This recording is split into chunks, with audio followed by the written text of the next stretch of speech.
when you approach a guru, you have to be in a surrender attitude, and guru is like a gnani, like an embodiment of the wisdom, knowledge. And whatever he gives you, take it with some gratitude. That attitude of gratitude should be with you to receive the knowledge or this Jnana Ganga from the Guru. Om Sri Gurubhyo Namaha Harihi Om. Om Nityananda Paramashivoham. Dhyanandam Paramasukadam Kevalam Jnanamurtim Dvandvatitam Gagana Sadusham Tattvamasyadilaksham Ekam Nityam Vimalamachalam Sarvadi Sakshibhutam Bhavatitam Trigunarahitam Sadgurum Tam Namami. Nityananda, welcome back everybody to another session of the Guru Gita Jnana Ganga, quenching your thirst with the grace of Guru. I am Sri Nithyananda, and I'm here with Nityananda Charana. Today we are discussing the Guru Gita from verses 51 onwards. Yes. Before we jumped on the camera though, you had mentioned that you wanted to speak a bit on Dakshinamurti, since we had just passed, had Guru Purnima, and you wanted to speak on Dakshinamurti, the form of Shiva in the form of Guru. In the form of Guru. Yeah. Yes. Actually, Dakshinamurti, Shiva has different forms. He is having a Raudra form to be a security god, like Kalabhairava. Kalabhairava is a security form of Shiva, who protects all the places. In other form of Shiva worshipped is as a Dakshinamurti.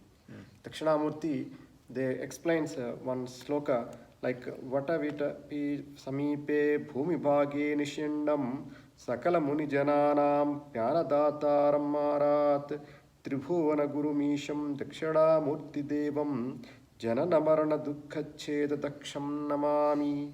Chitram vatatarormule vruddha shishya kuroryuva gurostu maurav vyakhyaram shishyastu chinna samsayaha. This explains that Shiva sitting under the Vatavruksha, the banyan tree, looks like a very young, 16-year-old young, always 16-year-old young chap. And all his disciples, Shishyas, are very old, like having a lot of beard and sitting around him. Yeah. And he's conversing in his language called Mauna. Mauna means quietness, silence. Through silence he is conversing, and all the doubts and questions of the Shishas are getting clarified. That is the power of presence of the Master. That is the power of the Guru, through whose presence all your desires will be fulfilled, all your questions will be answered. It radiates from the being. That sort of initiation continuously it happens in the presence of Guru. Are you able to explain that a little bit? Like how does silence, how does the Guru's presence itself answer your questions, and with utter, like, no doubt at all, like certainty that you know the truth, based off of that silence? As we explained, Guru is the walking God on planet Earth. And when the divine cosmic energy is in the form of a body form is there with you, he radiates that thing, and all the questions are coming from your mind layer, and that mind layer will be silenced, because he don't have an inner chatter like we have. That's what he attained that state where he will be in a continuous samadhi, where there is no conversation that happening inside in your inner chart. That is wonderful thing.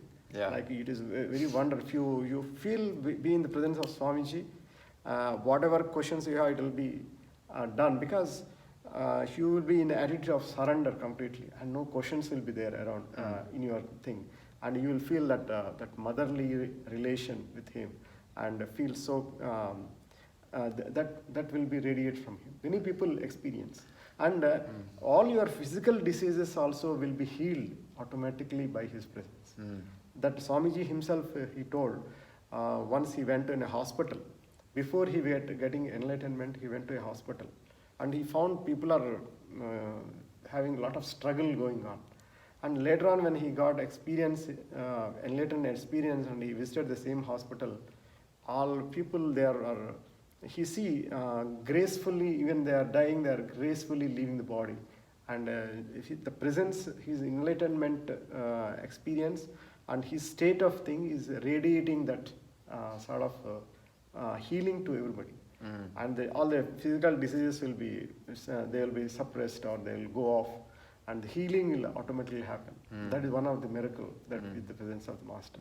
And mental questioning, the added chattering which is having to you continuously, that will be answered, because it is a mental layer that always from the morning you get up till you become unconscious in sleep, something will be talking inside you. Yeah. But that is completely silent for the enlightened master. That's what Swami explained, and I read in many of the books also. And so sitting with the master, you're experiencing that Shaktipada, that entanglement. Yes. They call it Upanishad, sitting nearer to. So that is in other books which I read, they used to say, talking great about Indian environment, the Hindu thing.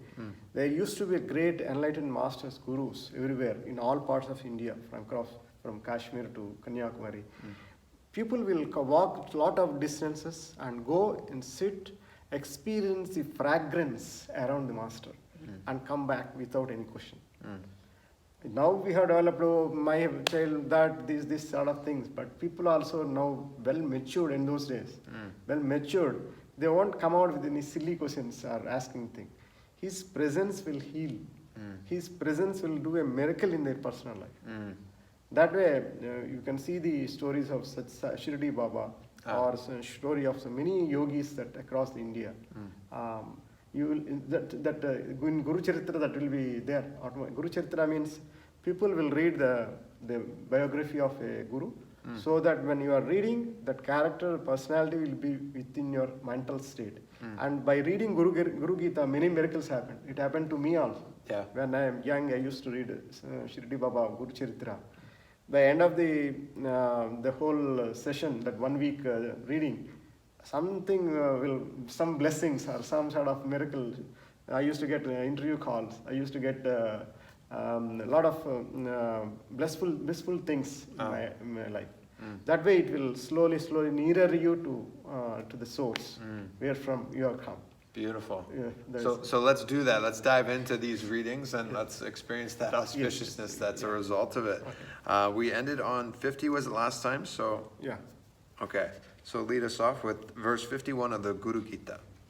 Karmana manasa vacha sarvada aradhayet kurum dirghadandam namaskritya nirlajyo guru sannidho.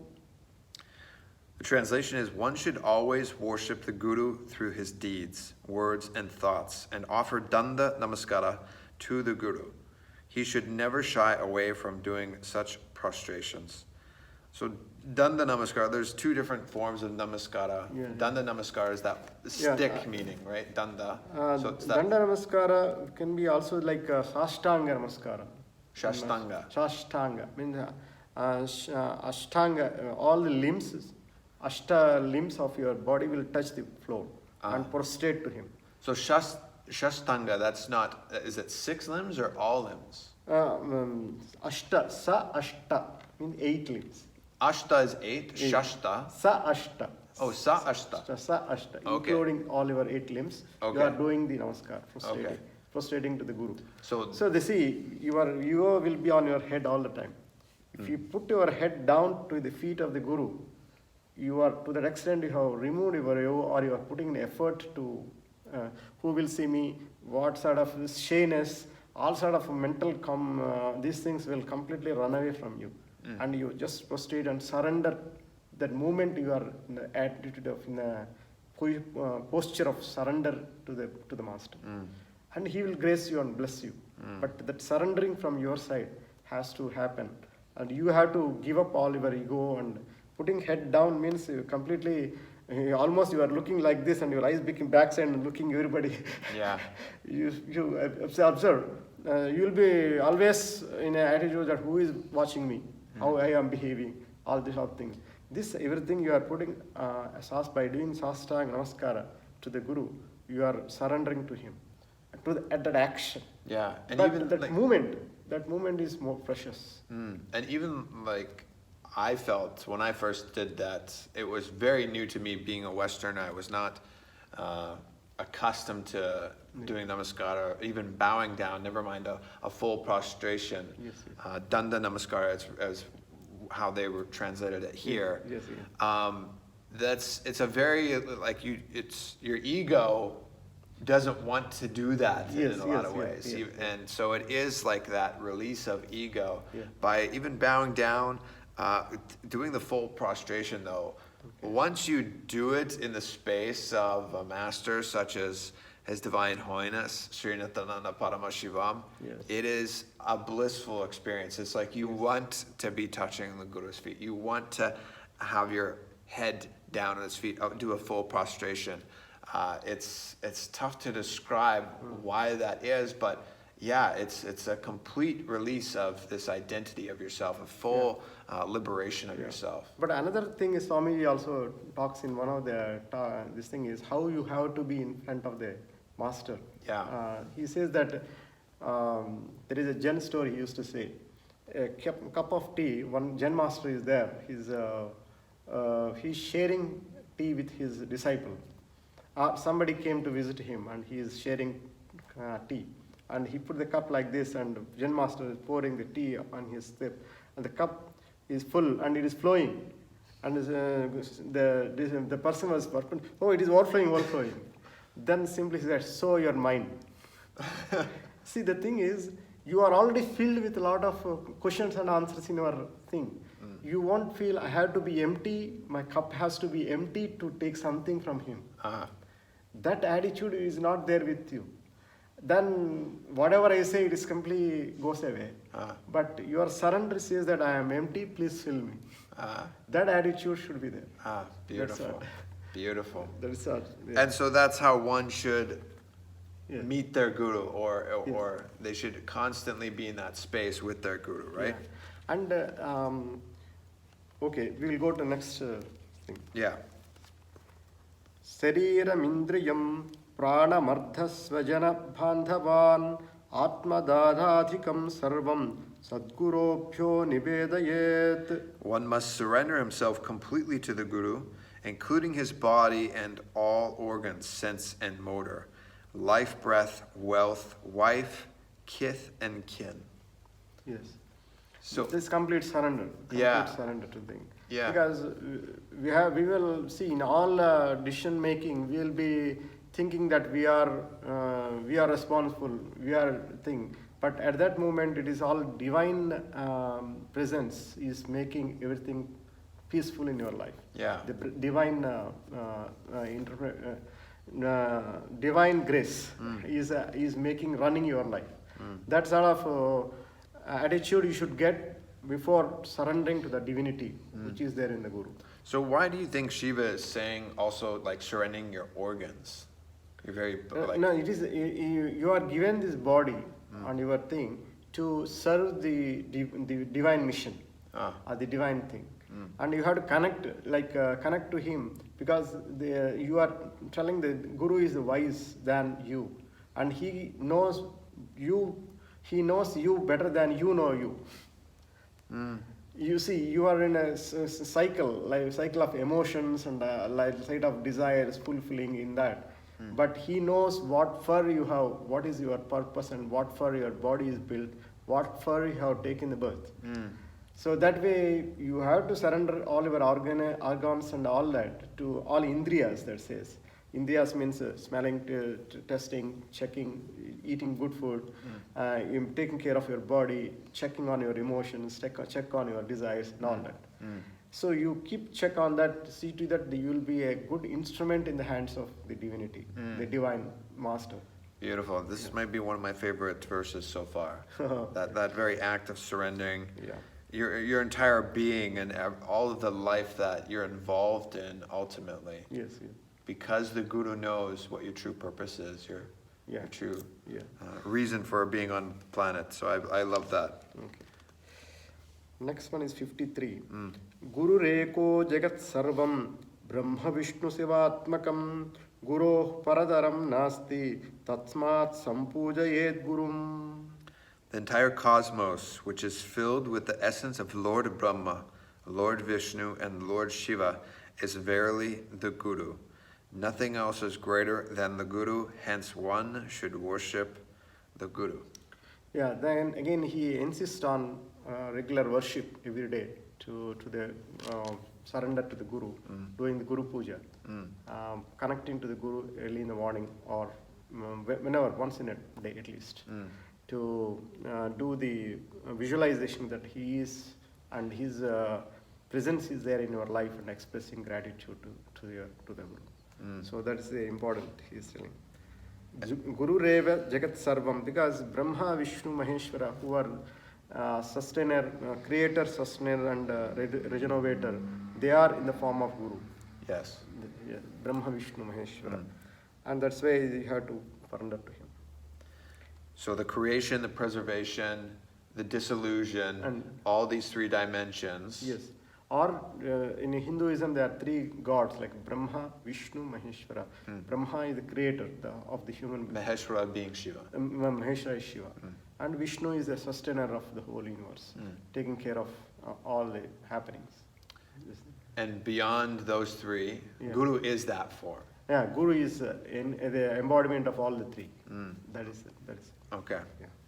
So Shiva, he'll mention this multiple times throughout the Guru Gita and how he's beyond all gods, goddesses, the Guru that is, and this is one of the first times where he's mentioned. In Guru Puja, the few slokas that we read from here is having the same sloka: Guru Brahma, Guru Vishnu, Guru Devo Maheshwara, Guru Sakshat Parabrahma, Tasmai Shri Gurave Namaha. He is embodiment of Brahma, Vishnu, Maheshwara, and that's why I prostrate to Guru. That even any startings of any rituals or any pujas, we will do this sloka to just remember the Guru's presence. Okay. Verse 54. Sarvashruti Siro Ratna Virajita Padambujam Veda Artha Pravaktaram Tasma Sampujayet Gurum. The Guru is the one who reveals the truths in the Vedanta, whose lotus feet are adorned with the precious gems of all the Shrutis, the Vedas. Hence one should worship the Guru. Yes. Actually, there is one thing I am recollecting, the story of Sai Baba, Guru, this thing. One of the disciple is good in chanting Bhagavad Gita. Okay. So he is memorizing some question, something in his mind from Bhagavad Gita, and thinking probably he doesn't know, I know this, that sort of attitude is there. See, that master has found the attitude of the Guru, and he's asking, what are you thinking? Let me know. He asked one question, one particular sloka is there about Guru, how you have to approach Guru now. And he says, I will tell the sloka, Tadviddhi pranipatena pariprashnena sevaya upadekshanti te jnanam jnaninah tattvadarshanaha. That is the sloka from Bhagavad Gita. That the disciple is remembering that sloka and thinking that Guru doesn't know because he is having some Muslim this thing, he doesn't know. So he's like a gnani. The Guru has already found out whatever this disciple is thinking, and he started questioning him. And then he was in trouble. He can't answer what it means. Then he says that when you approach a Guru, you have to be in a surrender attitude, and Guru is like a gnani, like an embodiment of the wisdom, knowledge. And whatever he gives you, take it with some gratitude. That attitude of gratitude should be with you to receive the knowledge or this Jnana Ganga from the Guru. and you will be in, like I read this book, I read that book, I have this is told, this is that. This is all nonsense in front of a gnani. You have to in a surrender attitude to receive whatever he is pouring to you. Just like keeping your cup empty and receive the gnana, the knowledge from him. And so that's really how you receive the true wisdom, the true knowledge. And so he will check whether you are arrogant or whether you are mature enough to listen to him. Everything. Many people, I went to some of the gurus in this thing, Guru Swami, they will keep on telling stories, Puranas, some sort of the Leelas. This is a flow of knowledge, their perception and their how it has to approach. Even if the story, Krishna story or Rama story or story from Mahabharata, but it comes from the Guru's mouth or Guru's book, Enlightened Master's book. He will know what he have to catch in that. Like Mahabharata, if you say it is a war, and if you don't simply listen to the war thing, it is all political game. You feel that. But the Guru, if you listen to the Guru's bhashya or understanding from that thing, he will tell what you have to take from that. Who is the best devotee? What you have to take from that.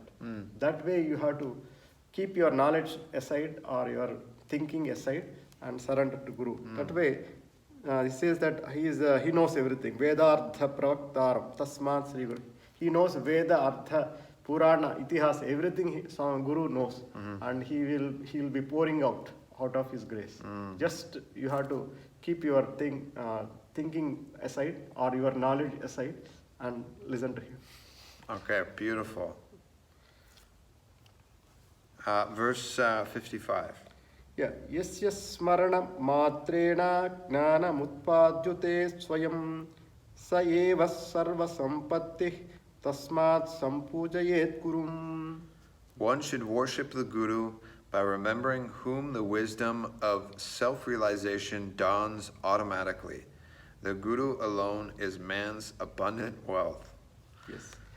That is really, really pertinent to our Swamiji's thing. Swamiji gave talks on Shiva Sutras, he gave talks on Bhagavad Gita, he gave talks on Yoga Sutras, he gave talks on lot of things. Yeah. If you sincerely listen those things, at the moment you will get a click. Yes, Swami told like this. Yes, Swami told like this. Yeah. That is the greatest asset for us, us in our Sangha. Like many people who watch Swamiji's videos, see, Swamiji told in this thing, particular this story, this is the moral of the story, or this is what he mean. He talked about integrity and gave this example. Yeah. Like that you remember. Yeah. But you see, many of our friends are, this thing, they watched all videos. Even for me also, you will just next, what is Swami going to talk tomorrow? Like that you used to listen all the talks. All the Shiva Sutras I heard, all the Bhagavad Gitas I heard. But when situation comes in your current life, you will recollect that from that knowledge that is called, Swami says the astra, Gnana astra or some sort of Vijnana astra that you use and act. How in this situation, how Swamiji said or how Swamiji behaved in that scenario, I should behave like that. I have to take the extract from it and do it. Is that like a weapon? Astra is a weapon. Yeah. Yes. So all your confusion, delusion will be removed with that weapon. That quote, whatever Swami told, you take that as a thing from your previous. See, for that you have to keep on watching Swamiji's talks. Keep on whatever. That is what is a Gurur Vakyam, Mantra Moolam Gurur Vakyam. Mantra means in Sanskrit, which you repeat in your mind, repeating. It is like a syllable, like a Bijakshara mantra, like that. But Guru's talks itself are like mantras. Swamiji, one science, he talks he gave talks about how to create wealth, how to be healthy, how he behaved with his gurus, what is experience he got, what he realized. Like that, he creates that relation between Guru and the disciple will go. And whatever Guru said at that situation, disciple will recollect and act like that. That way it will be blissful and it feels so, this thing, so satisfactory in life. And even last night in last evening's recorded satsang that was shared, Swamiji was talking about basically just being integrated to the Guru, doing as he says, and you'll get enlightened just like that. Yes, yes. And here Shiva is saying, realization dawns automatically. It's the same thing. Swamiji is saying, just like that. Yeah. He's saying, simply it'll happen. Yeah. That enlightenment, that flower of discovering your ultimate state of Paramashivatva, as he says. So that is why in many situations is that all the time recollect Guru, be sincere in doing Guru Puja, be sincere in connection with your master. He will take care, and you have to completely trust on him. Yeah. Because all your divine life, the whole divinity you feel that is there in the form of walking personality in front of you. So be connected to him as much as you connected. That easy your life is. That is it. Beautiful. So I think we'll start to wrap it up there. What I wanted to transition with this into is you were talking a lot about Guru Puja again. Yes. And how you're using that as creating that sincere connection with the Guru. Yeah. That's the worship of the Guru that Shiva is saying here, remembering the wisdom of the Guru. Yeah. This is all the act of Guru Puja. Yes. And Guru Puja, can you speak a little bit more specifically about that process and how it develops, or how it is worshipping the Guru? Actually, the Guru Puja designed in our thing is designed by Swamiji himself. Very long back, when I met Swamiji, we used to sit and meditate. Then he introduced Guru Puja into the thing. And the thing is, there is something called Manasa Puja. Just inviting a guest into your home, how you feel first.